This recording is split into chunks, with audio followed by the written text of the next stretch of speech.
Hi అందరికీ నమస్కారం. Welcome to real news చూసే ప్రేక్షకులందరికీ చిన్న రిక్వెస్ట్. ఈ వీడియో చూసే ప్రతి ఒక్కరూ మా ఛానల్ని సబ్స్క్రైబ్ చేసుకొని మమ్మల్ని సపోర్ట్ చేయాలని సవినయంగా కోరుకుంటున్నాను. Please subscribe my channel. ఆభరణాల ప్రియులకు ఊరటనిస్తూ ఆర్థిక మంత్రి కీలక నిర్ణయం ప్రకటించారు. బంగారం, వెండిపై కస్టమ్స్ సుంకాలను ప్రస్తుతం 15% ఉన్న ఈ రేటును 6% తగ్గిస్తూ బడ్జెట్లో ప్రకటించారు. దేశంలో బంగారం, విలువైన లోహ ఆభరణాలు పరిశ్రమలకు ఊతం ఇవ్వడానికి బంగారం, వెండిపై కస్టమ్స్ సుంకాలను 6% తగ్గించాలని నేను ప్రతిపాదిస్తున్నానని ఆర్థిక మంత్రి తెలిపారు.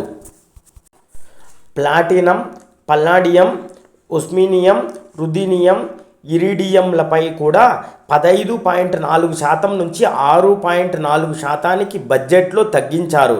ఇక ఆర్థిక మంత్రి కీలక ప్రకటన నేపథ్యంలో స్టాక్ మార్కెట్లో బంగారం, వెండి ధరలు భారీగా తగ్గాయి.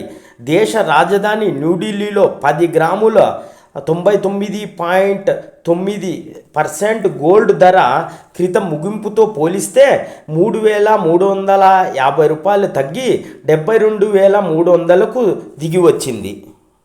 99.5% గోల్డ్ ధర కూడా ఇదే స్థాయిలో దిగి వచ్చింది. 71,950 స్థాయికి చేరింది. వెండి కేజీ ధర సైతం 3,500 తగ్గి 87,500కు దిగి వచ్చింది.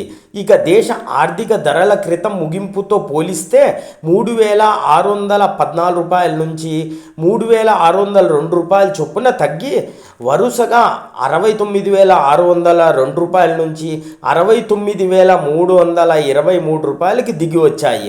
ఇక వెండి కేజీ ధర 3,275 రూపాయలు తగ్గి 84,919 రూపాయలకి దిగి వచ్చింది.